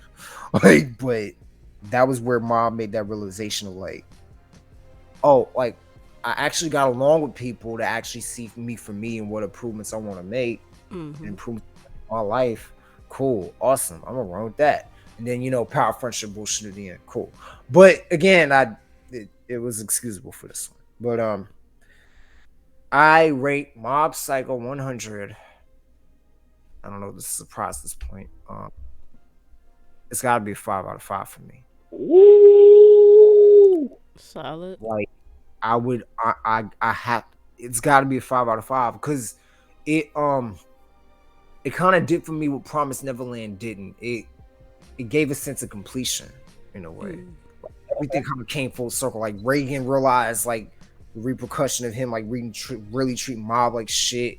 It was like, oh, like, no, this kid really had something special, and he kind of really depended on me for so much shit. Ritsu grew. Dimple, him being a half-ass spirit, and he was being a comic relief grew. Like, everything kind of came full circle except Tsubame. Fuck Tsubame. But, like, everything came full circle, and I really would recommend this anime if anybody were to watch it. Like, it's easily 5 out of 5 for me. Okay. All right. I didn't mention anything about a favorite episode, but I'm glad you threw that in there. I don't think I did. I don't remember mentioning it. I'm glad you did. All right. Stick, you can go next. All right. So favorite character. I'm gonna be honest, man. It's easy to say Mob. Mob gets off. Mob is a bad man. Yes. But Reagan is the highlight of this show, dog. Reagan is the highlight of this show, dog. Reagan is that dude. He is a regular nigga. He is a regular nigga, but he is the highlight of the show because he's a real dude. Everybody knows that con artist dude that be talking a lot of junk, but really, the stuff he says he can't do. But the confidence that he has, you can't do con artists without you can't feel confidence without con, and that's what that man is, man. It's ridiculous. Yeah. I love what they did with him because from episode 1, he's a con artist. So immediately you should hate him. You should.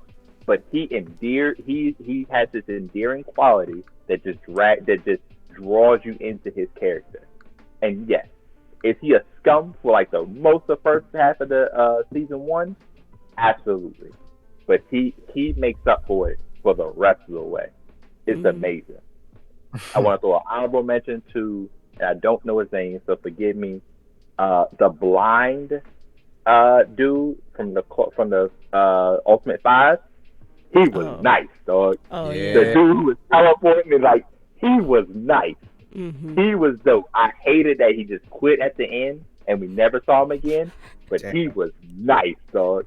I love when dudes got powers like that. That's Mob put fire. the fear of God into him. He was like, nah, I'm good, bro. Don't even sweat it. Don't even sweat that. You good, bro. I'm gonna just dip off real quick and yeah. Never saw him again. Least favorite character. It was close to being Ritsu because Ritsu was pissing me off. Ritsu did, he was with the little vice president or whatever and did my man dirty. Tried to frame him or whatever. He got his powers and was talking real reckless. You know what I'm saying? Like, yo, I'm about to, I'm about to be better than my brother. Like, bro, I think your brother is wilding, so you don't want no problems like that. But I'm gonna tell you who my least favorite character was. The mom. I agree. I hate the mom, dog. The mom is annoying, bro. Class A hater. You're getting mad at me because I have psychic powers? But then when Ritsu gets them, she don't make a big fuss about it. She makes like one sentence. It's like, oh, you too? Bitch, you better yell at her like you yell at me. I'm not playing with you. No, absolutely not. I know. I was waiting for her to have her little redeeming moment, but it just never happened. I put it this way. I prefer Isabel from Promised Neverland over her. Oh, no. I agree, though. Her Isabella's redeeming moment is better than hers. It's not even close. Okay. His mom didn't even have a redeeming moment other than when they was like, "Oh, he tried. Let's celebrate Mob because he tried the marathon thing." No. Like they tried to redeem her, but it was the damage was already done. bro, absolutely not. That's a no for me. Favorite episode. I love the episode. And I forget what the rumor was, but it was the episode where they met the other medium or the other psychic spirit dude. The blonde hair dude. And the dude with the big the beads around his neck, Okay. Yeah. the big dude.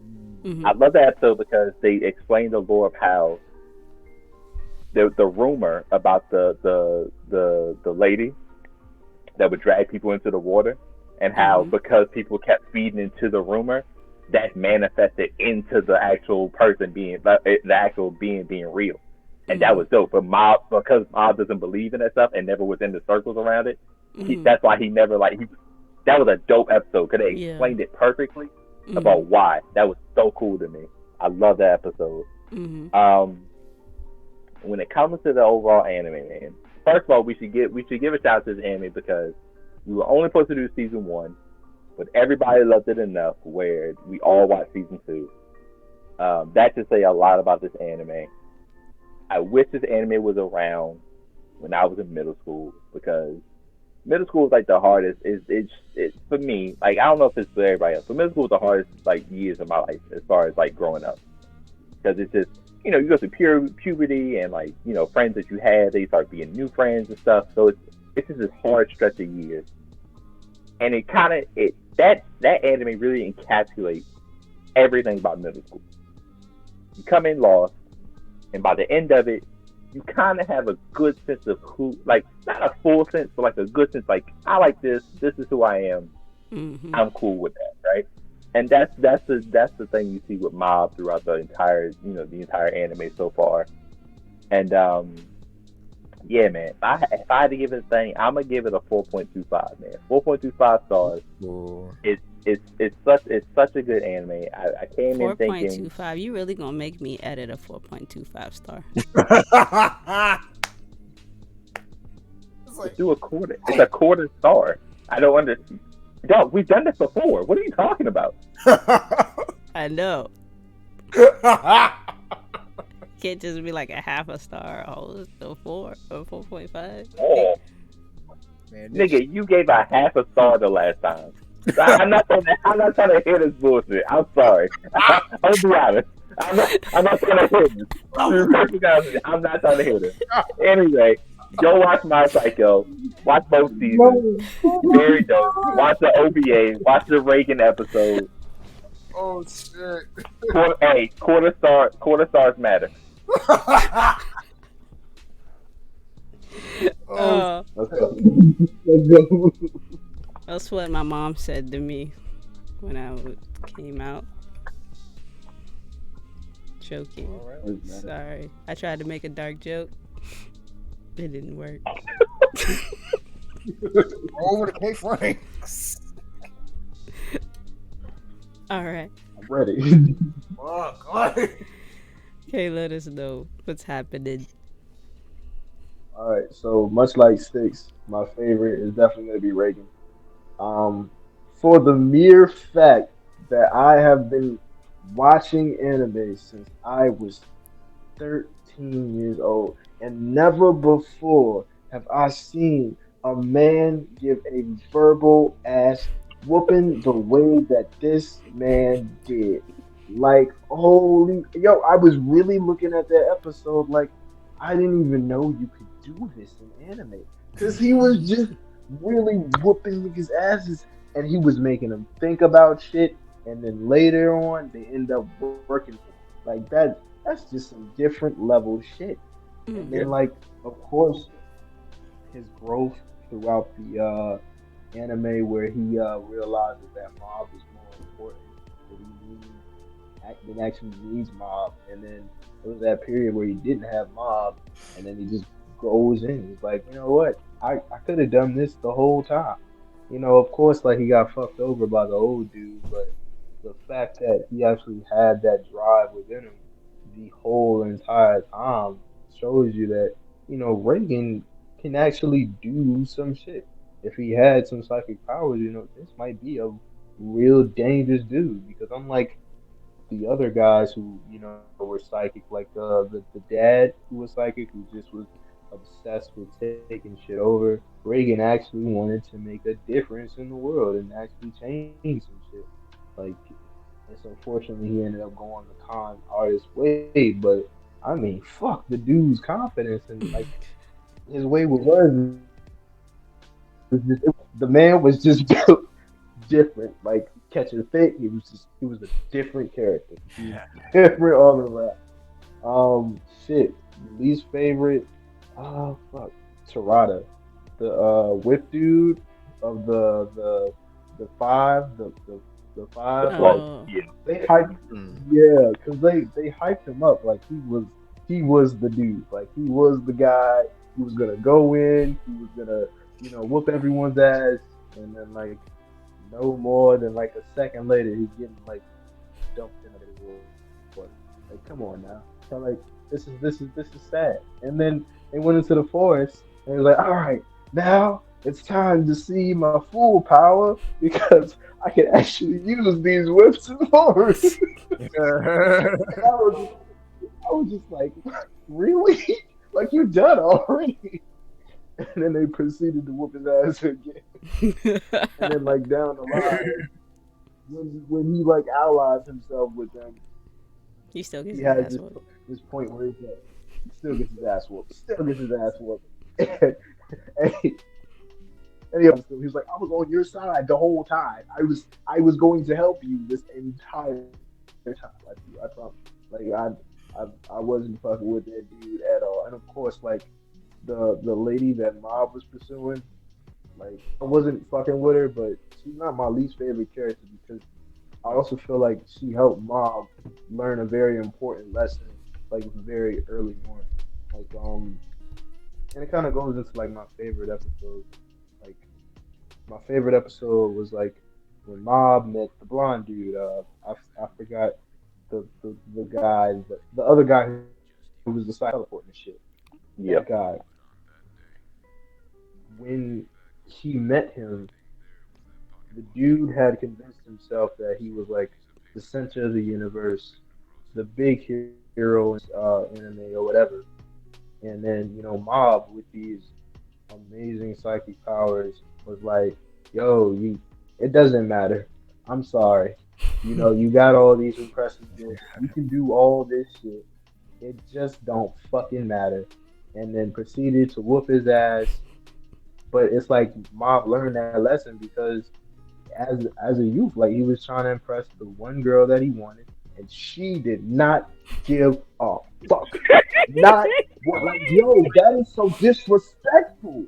That's so like that's like you winning the NBA championship. You done balled your entire life. You done win all these obstacles, and the girl that you want say fuck about you. Like not one. Like they went to that scene where they were like playing hide and go seek, and she was like, "Where is everyone?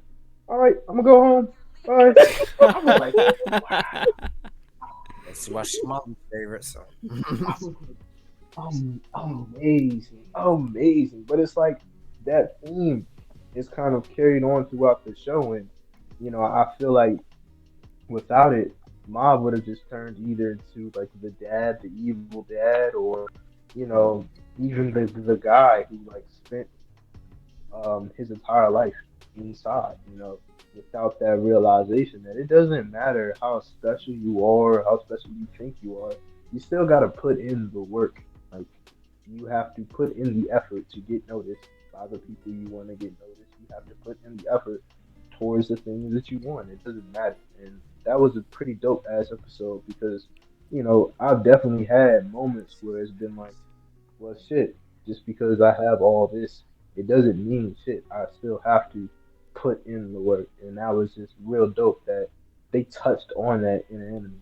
It was a lot of shit that they touched on, but in that episode where it changed the dude, like it changed him forever. He wasn't the same. He wasn't the same toxic bastard. Like he was chilling. He was still with a female. He's still like with a woman and still like doing his thing, but it's like yeah, fuck it.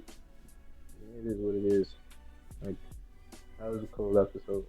But yeah, as far as the rating goes, uh shit. This was definitely a really good anime. Um the cheeks, you know, I'm sorry. It's a big thing to me. It's the thing. The it's like Goldilocks eating porridge, right? It has to be a good amount of cheese. I'm sorry, Sticks. I'm sorry. There's the right amount, and there was no amount this anime whatsoever. But that alone doesn't weaken its stars. That kind of upset me about this anime overall was the kind of like progression through Mob's character. Like it was cool and it was very realistic. Like there wasn't he joins the muscle team, gets bigger, and now he gets everything that he wants. It was more so that they kind of just ended it where they did, and it left me like, well, what the fuck happened? Like, I need to know more than this. But I also like the it's like it's weird. Like I hate it and I like it at the same time because it's realistic. Because if you did know somebody who was in middle school and you knew them for like a year or 2 years, you're not gonna always be in their life. They're gonna do other things. So, I would have liked to see more from Mob and even more from just like the side characters in his life. Like it was nice that that little episode with Reagan. I would have liked to see more from Ritsu, maybe even more from the dad. I feel like the narrator or the author could have played with that just a bit more because there were some characters who were kind of just like completely neglected, like some stories that were completely left out. Mm-hmm. So that was my issue with it, and like everything else was just golden. So I'd have to like a 4.5. It was good though. Solid, It was solid, good. solid. So it looks like we're all kind of in the same house here, in that it's a really really good anime. Um, as far as my favorite character, I don't want to be cliche, but I am going to be cliche and say that Mob is my favorite character.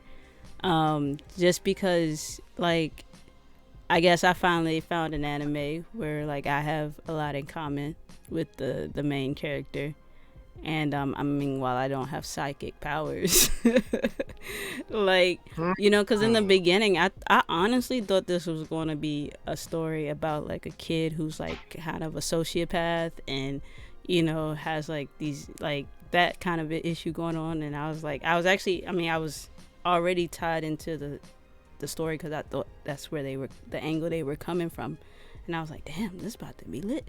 And then like, but then it really ended up just being him like being full of anxiety, and just full of just just being socially awkward and not getting the encouragement and the what he needed at home, honestly, to become who he needed to be.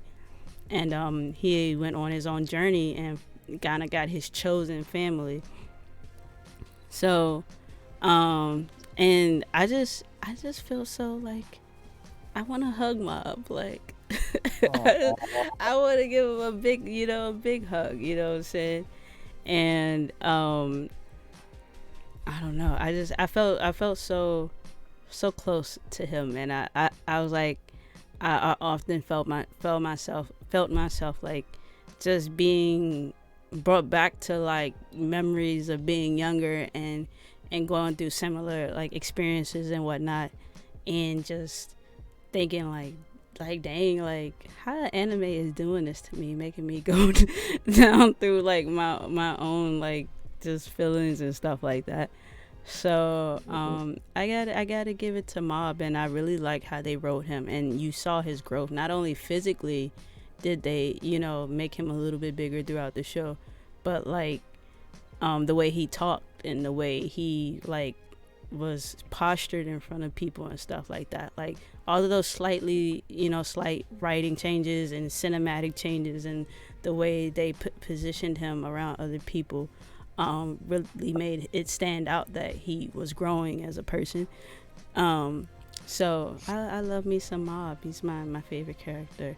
And my least favorite character, like I said, I agree with Stick, the mom. She was, you know, there's a rapper from Atlanta that made a song called I think it's called Envy, or is it, no, I don't know, but the song is like, you a jealous ass, you a jealous ass. And I think his mom was just really mad that she also didn't have powers, because she was just hating on this man for no reason. And you know why it seemed like Ritsu, I mean, it didn't seem like he said he was envious of his brother, but it was really the mom whole time. Like, she was the one who was over there just like digging on this man for no reason. Like he didn't ask to be psychic. He didn't it ain't like he came to Earth and was like, I want to be able to bend spoons and shit. Like, and that's your child. Like, have a heart. And I also hate the dad too, because while the dad wasn't a hater, he was an enabler of the hater. Yeah, an enabler is on the other side of like somebody who's like, oh, I don't know why you're letting this shit keep going. Like, it's gotta be both sides.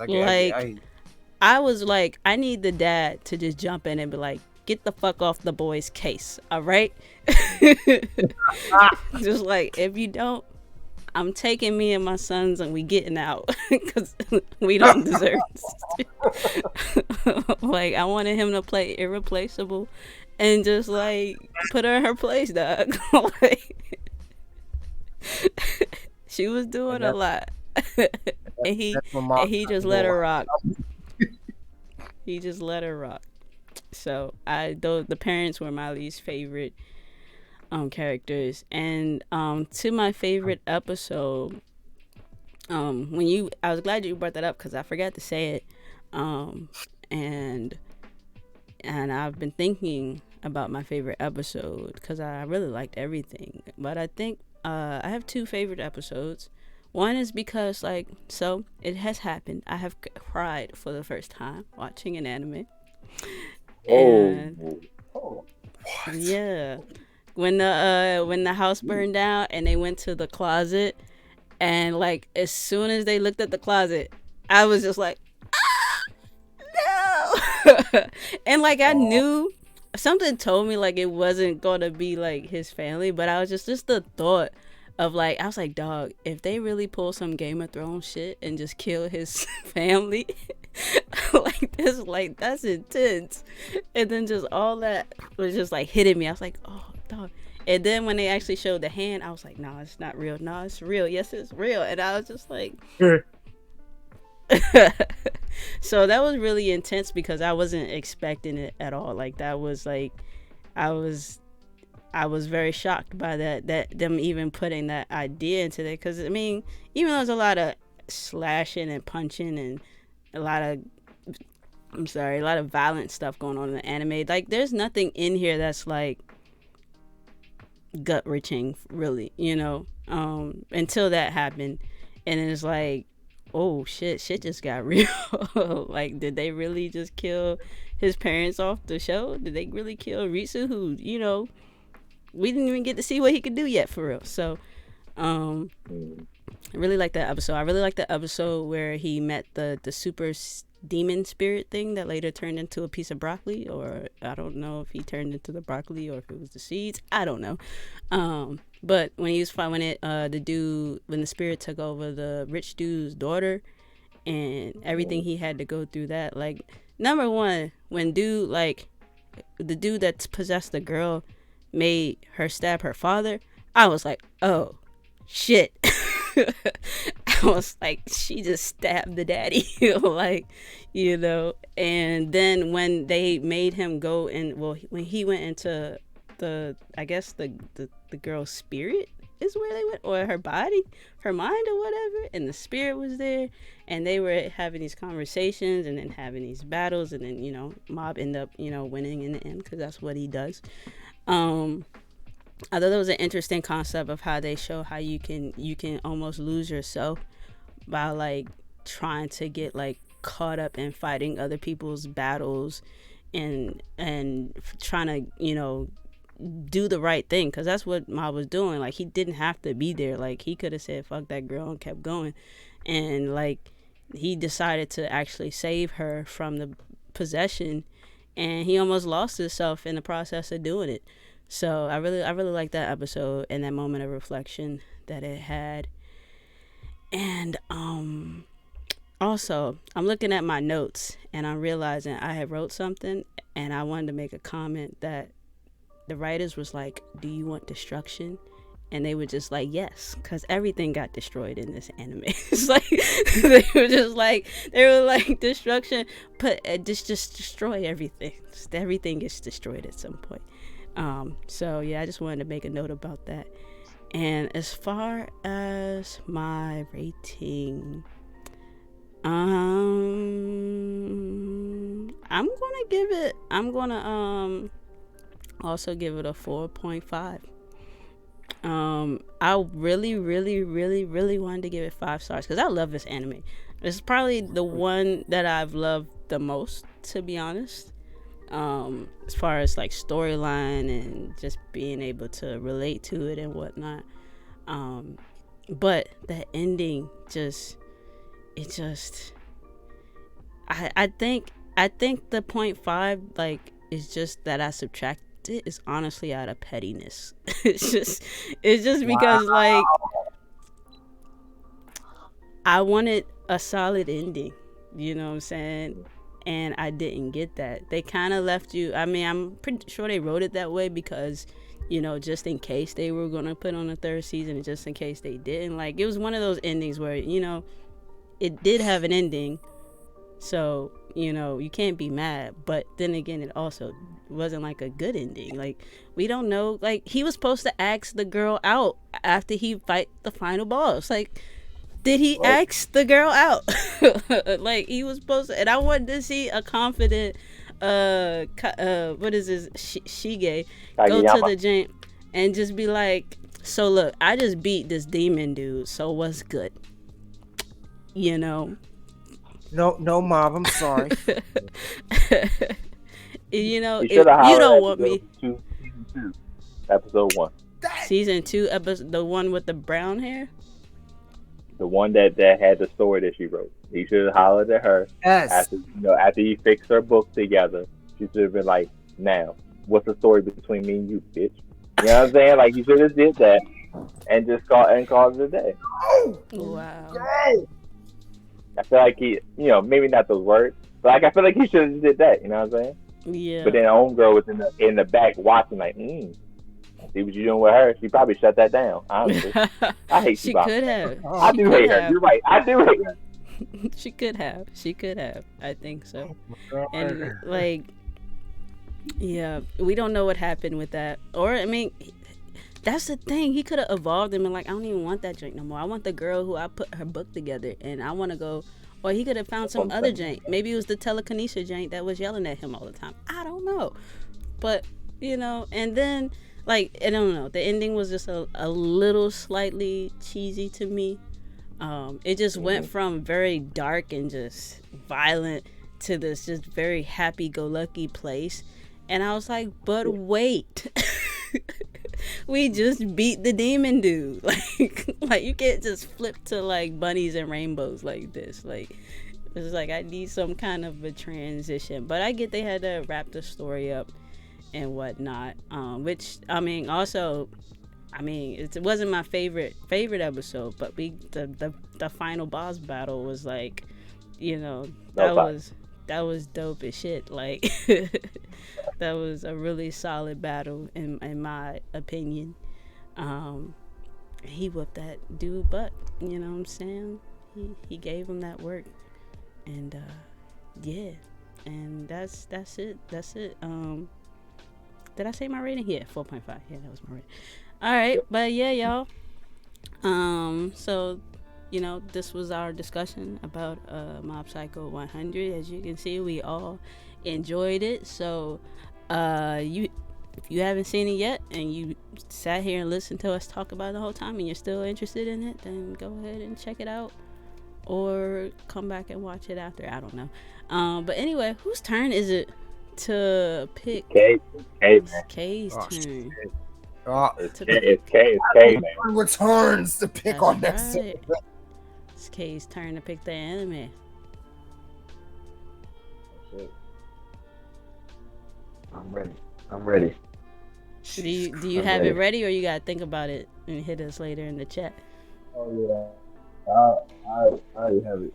Do I say Oh it right now or do you want me yeah, to Yes, say it right now. absolutely. put it in the chat? Oh, it's prison high school. That Prison, is Prison high school. I hate this man. No. yeah. prison Okay. high Okay. school. Why do I feel Okay. like okay? Now that you say that, I had another note that I wrote that I was like, I'm just gonna have to get used to there being naked people in animes. Like that's just something I'm gonna have to get Are used you to. talking about How the? Oh, okay. convenient. Huh? Uh oh. Uh So I'm like, when you say prison high school, I imagine there's going to be more nakedness. There's definitely gonna be some nakedness Okay. in prison high school. So prepare yourself. Um, if you thought Burst Angel was the pinnacle of fan service, you were sorely mistaken. I just feel like we need to revisit again. Too much cheap, but we're picking prison high school. I don't understand the logic. That's all. That's all I'm saying. I'm with it. You know me. I'm with whatever adventure we're going to go for. I'm just not understanding the logic. That's all. No. I think I get the Very logic. simple. Like he missed the period of where we couldn't all collectively review too many cheeks, so he threw an anime in that was like, "Oh, I missed all the other cheeks. Here's some more." Like, okay, you So shit, is son. this like Killer Kill vibes, or is it like Burst Angel vibes? Like which, or when we're talking about cheekdom, like are we just talking about cheeks for the sake of there being cheeks, or like cheeks with a storyline? Like Oh, Cole. Go ahead, Prince. Poor, poor Cole. Uh, You don't know. Poor, is there a new poor dynamic of the cheeks Cole. that I'm about to get interested in? I'm not interested in, that I'm about to get pulled into. Like is that what's happening? It's So it's kind of I like just this. want to see. I'll, No. I'll give you an example. I'll give you an example. So there's a scene, right, where there's this very big-breasted woman, right, and she's beating on like four dudes, right, and you know one of the dudes steps in to save them. That dude is then chastised by the other dudes because they enjoyed their punishment. That is an example of what you will see. so you got Um, us watching us like a BDSM anime. correct. 50 Shades Correct. um, of Grey Finish Yep. it. type I will stuff. say this. I will say this. It is 12 Oh no, I think we lost episodes. K to the cheeks. Or did everything freeze? Shoot. I think I lost everybody. Oh, the internet Um, clapped the situation.